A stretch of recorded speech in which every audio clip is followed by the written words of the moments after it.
So let us continue with lab 23, and in this lab what we'll do is we'll go and complete our customer data entry application. So if you remember right, this customer data entry application, it already had this add functionality. So in other words, we could go and put the customer name, we can go and put the customer code, we were able to enter the customer amount, and then we were able to click on this add customer. And once we have added the customer to the database, it was going and displaying that record down below in this grid using Angular. So we had this functionality of add, but what this screen is missing is edit and delete. So let us go ahead and put up an edit and a delete button on the screen, as well as what we'll do is we'll go and tidy up some code around Angular. So we'll also go and organize our Angular code as well. So let us go and complete this lab 23. So you can think about this lab 23 as a finishing lab. Okay, so this will help us to finish our application, and it will help you to also give a visualization, how a project of MVC looks with Angular, entity framework, jQuery, JSON, etc. Now the next logical step would be to go and add two buttons here. One is update customer and the other one is delete customer. So let us go to the enter customer.ch HTML screen, and let us go and add two buttons here. One is update and one is delete. So this one is update customer, and this one is delete customer. Okay, right. And let me reload the screen, and there's our two buttons. So we have added the two buttons, update customer and delete customer. So for update customer, we would like to go and provide some kind of a hyperlink here. When you click on that hyperlink, the data is selected, he goes and he changes it, and when he clicks update customer, it goes and updates the data. The second one is delete customer. When he selects a customer and deletes it, it will go and delete from the database. Nice. Now at the end of the day, our UI for doing any kind of database operation goes and hits the web API. So basically when you call the add, it actually goes and calls the post of the web API. So in the same way, for update and delete, we need to use the put and the delete methods of HTTP. So when somebody goes and calls update, we would like to have some kind of a method here, which will go and update that customer to the database, right? So at the end of the day, it goes and hits this web API, which we had created in the previous project, right? In the previous class. So for whenever you want to insert a data, you always go and call the post method of HTTP. When you want to go and select data, you actually go and call the get method of HTTP. In the same way, when you want to go and update, the method which you call is put, and when you want to go and delete, there is a method called as delete. Okay, so let us go ahead and create a method here called as put. So what I'm going to do is I will say here public void put customer. So it will actually go and put the customer which has to be updated, in this HTTP put method here, and this will at the end of the day go and hit the database to do a update, right?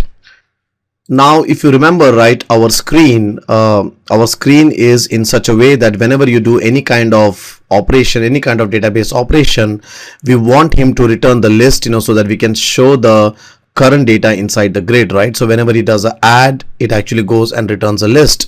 So in the same way, when you do an update or a delete, we want him to return a list of customer, right? So again, the output of this put operation, I would like to return an output of list of customer. In the same way, I would like to also go and write the code for delete. So again, here is my delete. So this delete will get called when somebody goes and calls the HTTP delete. The put will get called when somebody goes and calls, or the update will get called when somebody goes and calls the HTTP put, and the get and post are already working. Nice. So now the next thing is that we would like to go and write our entity framework code here, which will help us to go and do the update, and we would like to go and write the entity framework code here, which will help us to go and do the delete using entity framework. Great. So in order to do the update, right, the first thing what we need to do is we need to go and select the record, right? So first we need to go and select the record, and then we need to go and update the record. Means we cannot straightforward go and update, right? We have to first go and select, and then we need to go and update. So in order to do the select, we are going to use link queue here. So in order to select the record, let us go ahead and first create a data access layer object, and so we'll say here, let us select the customer to be updated. So we'll say from temp in dial.customers, where temp dot customer code is equal to whatever customer code has been sent from the UI, and select this temp. Now remember that link queue query returns a collection, but because this customer code is kind of a unique value, so we expect that he will return only one kind of a value, right? So it's going to be a one record which will be returned. So this is a collection, but from this collection we are going to go and select the first record. Now this first record is the only one record what we have, and whatever is this selected customer, we will update the amount, right? We will also update the name. We will not update the code because the code is supposed to be unique, right? So there is my update code here. Good. And once the update is done, we would like to go and load the recent records, right, what has been updated, and give it back to the UI. And in the same way, we would also like to go and write code for the delete as well. So in delete, we would like to go and select the customer record and do a delete, as well as once the delete has been done, we would like to go and get the recent records and send it back to the UI. So you can see that I have written the delete code here. So you can see again, for delete, the first thing is we do a select. So you can see again the same kind of a code I have, which I have for update. Only thing is that after that I'm doing a remove and I'm doing save changes. Okay, so stallion, great. Now the deletes and updates use customer code for fetching the record. In other words, on the UI, on the grid, we're going to have some kind of a hyperlink or a button here, wherein the end user can go and select that hyperlink, or he can go and select that button, and that record will then get loaded on this screen here, and the end user can then go and modify the values, and then after that he will click on update customer and delete customer. So in other words, we also need to go and modify the HTTP GET, or we need to add one more way of getting the records by using customer code, because when he goes and selects using that hyperlink, that button, right, we need to go and load the record using the customer code value. So in other words, over here, if you see our HTTP GET currently, so if you see, we have two HTTP GETs here. One HTTP GET which actually gets all the data, and the other HTTP GET which gets using customer name. And this HTTP GET which actually is using by customer name is used in that search screen, right? And this HTTP GET is used on this screen. So on this screen he gets all the record, right? So we already have a HTTP GET, and we also have an HTTP GET by customer name. Now we need one more way of getting the record, that is by using the customer code. So the next logical step, what you would think obviously is that to go and put one more get method here. So you would go here and put one more get method which will actually fetch using customer code. But if you do so, you will get a compilation error. Why? Because you already have a get method which takes a string data type of customer name, and now you are trying to put one more get method of string data type of customer code. So definitely this will throw up exception, right? And said and done, even if the customer code was of a different data type, for example, let us say if the customer code was of int, then also we would have problems. If you remember in lab 19, I discussed, what kind of issues we will have, when we put polymorphism on the action methods. So definitely again, the polymorphism will not work here, because our HTTP protocol does not understand polymorphism, right? So let us try to analyze this situation and let us try to come up with the best solution. Okay. Now, if you watch very closely from the client side, that means from the Angular code, that customer.js what we had, the get query is firing as follows. So actually it is making a get query to the customer API or to the customer web API, I'll say, and he's passing the search parameters in the query string. So for example, if you remember, whenever he was searching by name, that load by name method, in that he was passing the customer name as a query string, the search parameter. In the same way, if he wants all the records, then he is not passing any kind of a query string here. So you can see there is no customer name present here. So must be again for this situation, we need to actually go and pass a query string here called as customer code.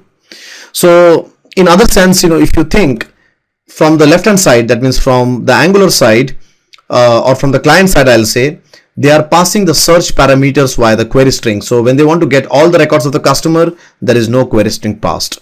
When they want to get the records via using the customer name, then the customer name query string is passed. When they want to search with customer code, then customer code query string is passed. So what we can do here is, we can have one HTTP get method. This one HTTP get method, and in this get method we can go and read the query strings, and depending on what kind of query strings we have, we can then go and execute the search via customer code or via customer name, or probably we need to, if you want, we can go and load all the records, right?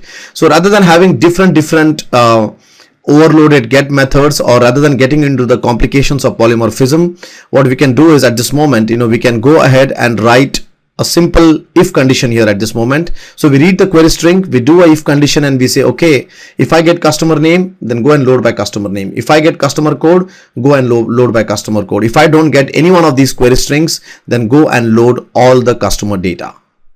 Great, right? So in order to go and read the query string data, normally what you do is that you actually go and get the access of the request object, and then you say, query string. So at this moment, we don't have, that luxury. So what we need to do is we need to get the access to this controller context object. And from this controller context object, we can go to the request object, and we have a method here saying get query name value pair. So what it does is it actually goes and return back a collection. Okay. And from this collection, what we can do is we can then go ahead and say, okay, now get via customer code or get via customer name. So you can see here what I've done is, first I have got all the query string in my collection here, and from that collection I have picked up customer code and customer name into this two variables over here.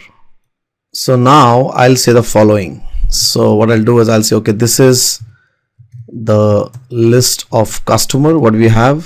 So let it be empty for the first time. Okay. And then I'll say, okay, now if first thing is we don't need these two gets anymore now. Okay. So I'm going to go and delete, well, I will need this code here.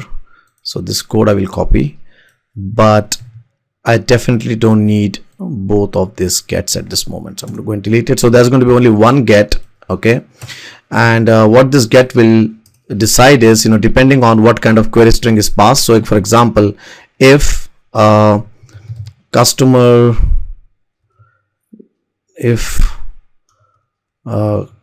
name is not equal to null, right, or must be, I can say, not equal to empty, whatever, right, then what you do is you go and get the data by taking the data from the customer name. So you can see here I'm saying if the customer name value is not null, then you do this, okay, or else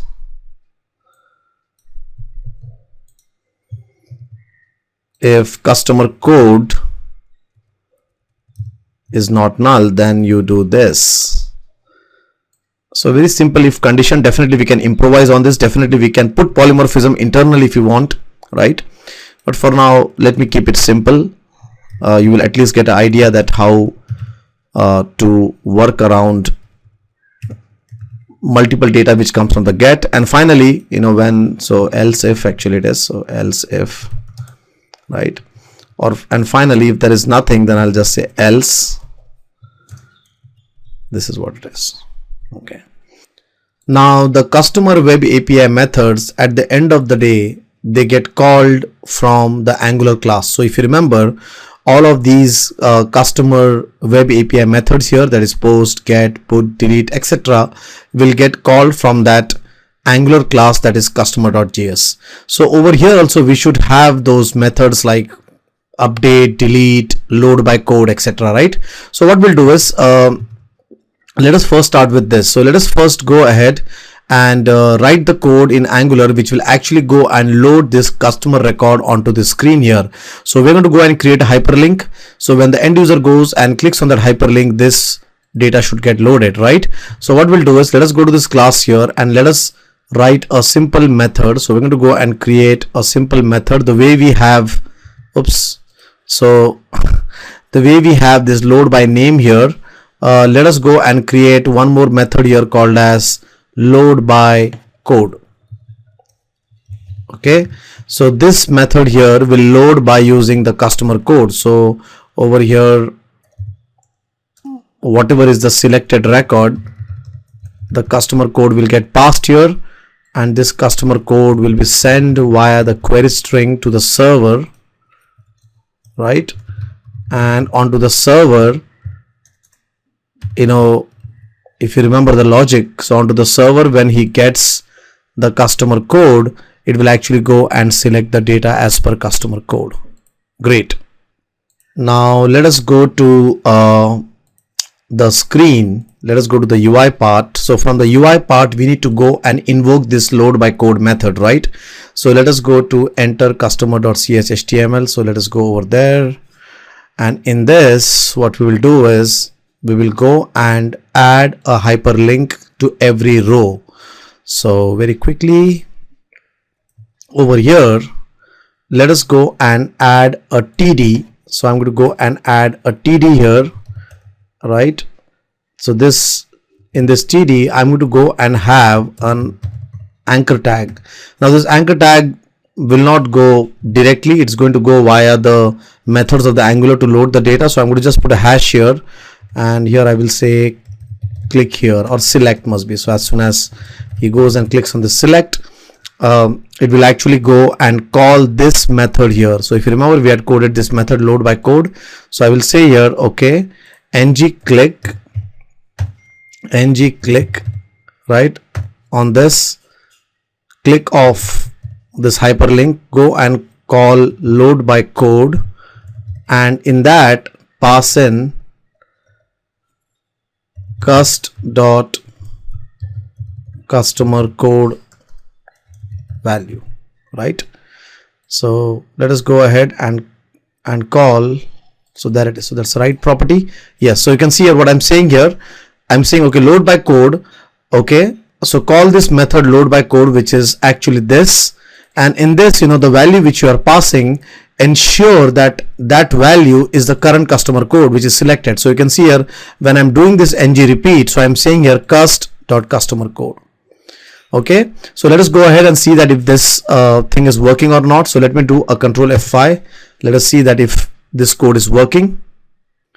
So there the application is running. So you can see here now, if I click on select, you can see that the records are getting selected, right? And also the colors are changing, so that is good. Okay, so this is Shiv, this is Azim, this is Jignesh, this is Siddesh. Great. So you can see now our select is working. So this is selecting via using the customer code. Good. Now the next thing what we would like to do is, when we go and make any changes here, for example, when I go and change the name and I click on update, I would like to see the updated data, as well as, if I ever go and delete this customer, I shouldn't see that customer, inside this grid here. So let us go ahead and put the update and as well as the delete logic inside the customer.js class. So in order to go and add an update and a delete, what I'm going to do is I'm going to go and just copy up the add method here.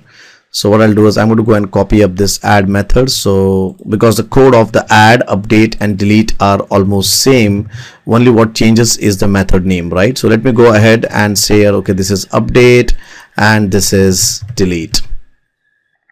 So in this delete, I will say that this is a delete request and this one is a put request. So the put request will do the update. So this put will actually go and execute this part of the code, right? That is a put, while the delete will actually go and execute the delete part of the code, right? Great. Now Angular has a small issue when it comes to delete. So basically you need to put this line of code here to ensure that our delete functionality works. Okay, this line of code probably will not be needed for the further coming versions of Angular, but for now whatever Angular we are using, we will need this line of code here. So put this line of code at this moment, but in case it is working without this line of code, go ahead. Okay, so we are almost set. So basically we are making a hit to the customer API, to the customer web API, with a delete as well as with a update. Great. So let us do a control F5 and let us see it works or not. But before we do that, I forgot one more step here. This update and delete has to be called in the customer click, right? So in the update, I need to go and call the update method, and in the delete, I need to go and call the delete method. So this delete method actually belongs here. So this is delete, this is update. Great. So let us do a control F5. Let us see if it works or not. So there our application is running. So if I click on select, let me go and update this to Shiva. So there you can see my record is getting updated. Let us say I selected this ShivX record. I have said delete customer here. You can see it is getting deleted from the database. And let us say if I add a new record here, Koirala KOI 1001, right? 100, add customer, you can see it is getting added. So you can see that our screen is working very nice. We are able to do insert, update and delete. So nice. So we are done with this video, and it's almost now a 30 minutes video. So basically this video, as I've said, was more of a finishing video, and we have now an application which is doing all the CRUD operations, that is create, read, update and delete. And the most important part is that this application at this moment is following the MVW architecture. That means we have the UI in HTML, then the Angular acts as a bridge between the web API and the UI. So whenever the user does update operation or the delete operation or the get operation, the Angular internally goes and calls the web API and maps it to the post, get, put and delete HTTP methods, right? And internally the web API calls entity framework, and entity framework does the actual operation on the database. So very nice application, completed end to end. It has also the security, that is the forms authentication built on the top of it. So we are at a very decent stage. Nice. One of the most important part in a web application is the grid. So it's one of the most important part, and it's one of the most demanding things when it comes to an end user, right? So end user wants sorting, he wants editing, he wants templates and whatnot. Now this grid, what I've shown here by using Angular, is very cruel and crude, right? You have to literally code everything with your hands over here. So definitely it's not a good idea to use Angular grid at this moment, the stage what it is, right? So you have to literally write everything. And finally, Angular is a binder. Okay, it does not have components. So there is no grid called as Angular grid as such. It is just a binder, right? So there is a nice component given in MVC called as the web grid component. By using the MVC web grid, you can have a nice grid, you can have your sorting, you can apply your CSS, etc. So in the next video, my colleague Mr. Sukesh Marla will explain you how to use the web grid efficiently. So the next video is on web grid. Right. So, so this thing is coming as a spam after every video. I do understand it, but it is very important for us to get feedbacks from you guys. We would like to know that on which lab you are, and are you facing any issues with the site? Are you facing any issues with the code? Right. So what you can do is go to this facebook.com/questpond and do tell us that, okay, I am on lab 23. So this one is lab 23, right? So I'm on lab 23. I like this, whatever it is, and do give a suggestion, saying that, okay, can you also implement dependency injection in this project, right? So if you can give a suggestion, so what will happen is, as this project is moving ahead, we would like to include each and everything of MVC into this, so that you can know that how a real MVC project looks like. So we would like to know on which lab you are, so please do let us know that. And second, do tell us what you want to see more in this application. Thank you so much.